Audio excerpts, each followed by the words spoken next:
राशिद किदवई जी, ये बताइए पार्लियामेंट के अंदर पैसा पहुंचता कैसे है? क्योंकि हम में से बहुत सारे लोग राज्यसभा के अंदर, लोकसभा के अंदर, खासतौर पर नई बिल्डिंग के अंदर गए नहीं हैं।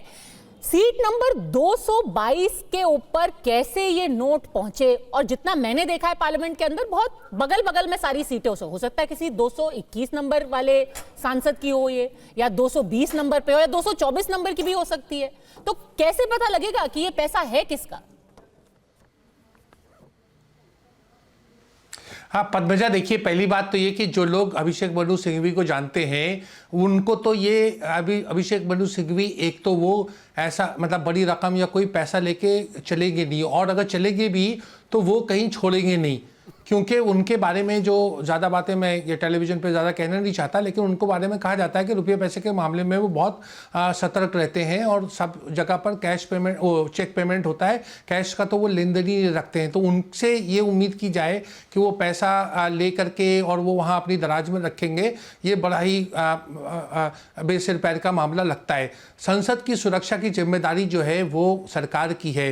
तमाम उससे जुड़े हुए जितने मुद्दे हैं कि वो लेके अगर जैसे आप कह रही हैं कि पार्लियामेंट में बहुत सारे फिल्टर होते हैं, हर एक आदमी की चेकिंग होती है, जगह जगह कैमरे लगे होते हैं, तो अगर कोई आदमी पैसा लेके आ रहा है और जो पैसा उसका नहीं है या कोई काले धन से है या कोई दूसरी तरीके से आया है, तो वो संसद में वो कैसे आया और सीट नंबर 222 तक कैसे पहुंचा, ये सरकार की या तो विफलता है। सरकार से मतलब जो तमाम एजेंसीज की, सुरक्षा एजेंसीज है और उसके जो लोकसभा के स्पीकर और जो चेयरमैन राज्यसभा होते हैं वो सब उसके जिम्मेदार होते हैं। पूरा एक वहाँ पर एक सिक्योरिटी का एस्टेब्लिशमेंट है। तो ये चूक हुई है और जांच में सीसीटीवी अगर काम कर रहा होगा तो दूध का दूध पानी का पानी हो जाएगा। लेकिन ये बार बार जो तमाम बातें की जाती हैं, चाहे वो राहुल गांधी के बारे में हो, चाहे अभिषेक सिंघवी की है, वो उससे जो सत्ताधारी दल के जो सदस्य हैं या प्रवक्ता हैं वो दरअसल अपनी सरकार की नाकामी को चिन्हित करते हैं। वो बार बार कहते हैं कि साहब अंतर्राष्ट्रीय कॉन्स्पिरेसी, अरे कॉन्स्पिरेसी हो रही है तो किसने मना किया है? गृह मंत्रालय है, विदेश मंत्रालय है, सरकार है, RAW है, IB है, पकड़ के और मामला बनाए और वो करें, क्योंकि राष्ट्रद्रोह वगैरह के मामले बहुत संगीन होते हैं और उसमें अगर सरकार 10 साल से आंखें मूंदी हुई है, चाहे वो नेशनल हेल्थ का मामला हो या दूसरे मामले हो कि चार्जशीट नहीं दाखिल हुई, इसका जवाब देना चाहिए। ये क्या सरकार की विफलताओं को चिन्हित कर रहे हैं? अब मैं जवाब, और ये सभापति की विफलता कि भाई राज्यसभा के अंदर ऐसे पैसे आ कैसे गए और अभी तक पता ही नहीं है कि कौन छोड़ के गया। सीसीटीवी कैमरे को खंगाल आप, और सबसे बड़ी बात जैसे कि राशिद जी ने बोला कि आपने गलत आदमी को पकड़ लिया। अगर अभी सिंघवी जी का पैसा होता वो आके क्लेम कर चुके होते। देखिए ऐसा है कि हो सकता है कि राशिद जी को लगे कि पुलिस कोई चोर को पकड़े तो बोलेंगे नहीं पुलिस की जिम्मेदारी है, चोर ने चोरी की क्यों। तो ऐसे भी तर्क देने वाले लोग हैं, होते हैं और दे सकते हैं, वो स्वतंत्र है, स्वतंत्र पत्रकार है, दे सकते हैं। मैं सिर्फ इतना पूछना चाहता हूँ राशिद जी, इस पे क्या केस किया जाए कि राहुल गांधी इल्हान ओमर के साथ जाकर मिलते, जो बोलते हैं भारत का जम्मू कश्मीर पाकिस्तान को सौंप दो, इस पे कोई केस नहीं हो सकता ये। पर हाँ, ये दिखाता है कि आप देश के साथ नहीं, आप मोदी विरोध में किसके साथ खड़े। दूसरी बात मैं पूछना चाहता हूं, 370 पर आप पाकिस्तान के स्टैंड को सपोर्ट करते हैं, आप यूएन डॉसियर पे छपते हैं, इस पे कोई केस नहीं हो सकता। सर्जिकल स्ट्राइक पर आप सड़क का गुंडा और खून की दलाली बोलते हो और नहीं स्टैंड करते हो अपनी आर्मी के साथ, इस पे कोई केस नहीं हो सकता। पर हाँ, नैतिकता से हम सवाल पूछ सकते हैं। और मैं आखिरी बात पूछना चाहता हूं, ये कोई पहली बार थोड़ी राहुल गांधी ने किया है। चाइना के साथ MOU साइन करते हुए डोकलाम में जब चीनी सेना के सामने खड़ी थी भारत की सेना, तब चोरी चोरी चुपके कौन मिल रहा था एम्बेसडर से, इस पे कोई केस नहीं हो सकता। तो मैं ये कहना चाहता हूं। और देखिए दूसरी बात, मुझे अवसर दीजिए कि मैं जॉर्ज सोरोस और राहुल गांधी की कुंडली खोल दूं ताकि इन सारे लोगों की जो है ना ये जो उत्सुकता है वो पूरी हो सके। पद्मजा जी, मैं इनका जवाब दे रहा हूं। आप जवाब दीजिएगा। आप क्या जवाब देंगे? आप जॉर्ज ताऊ का जवाब दीजिए कि जॉर्ज ताऊ बोलता हूं तो आप बोलने लगते हैं। जवाब इन्होंने दिया, इनको 2 राउंड दिया आपने इन्हें 2 राउंड दिया। मुझे अखिलेश जी चलिए आप इसका जवाब दे दीजिए।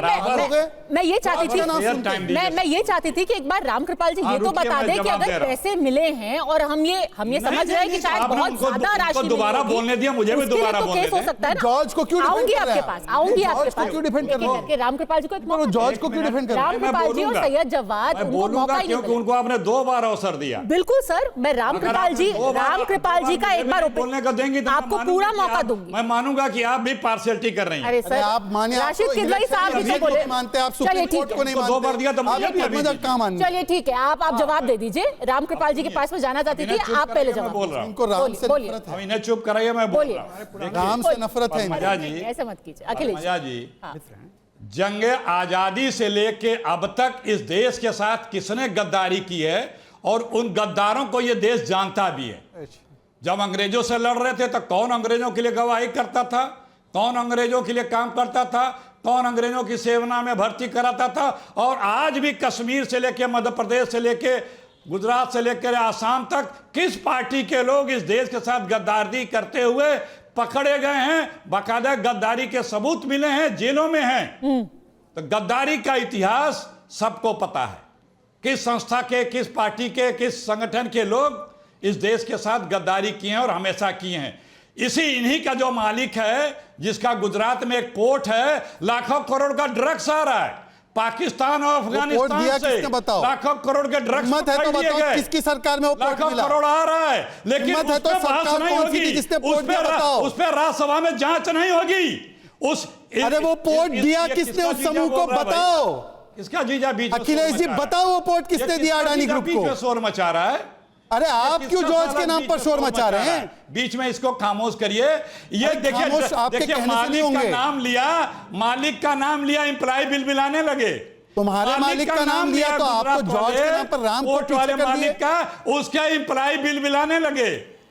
जॉर्ज से आपका पेट क्यों इतना दर्द होता हो, दुनिया जानती है, दुनिया जानती है। नहीं बताइए जॉर्ज के साथ क्या कनेक्शन है आपका? उसकी जांच की मांग लोकसभा में, राज्यसभा में नहीं कर सकते। एक 500 का नोट मिला, एक 500 उस पे पूरी कैसे छुपा रहे, कैसे पता आपको? एक चल रही है, किसका है, क्या है, कौन सा रूल का वायलेशन हुआ है, क्या इसका कोई पता नहीं। अमेरिका की अदालत में बहस के बाद, सारे तथ्यों और सबूतों के बाद 2300 करोड़ रुपया भारत में घूस दिया गया।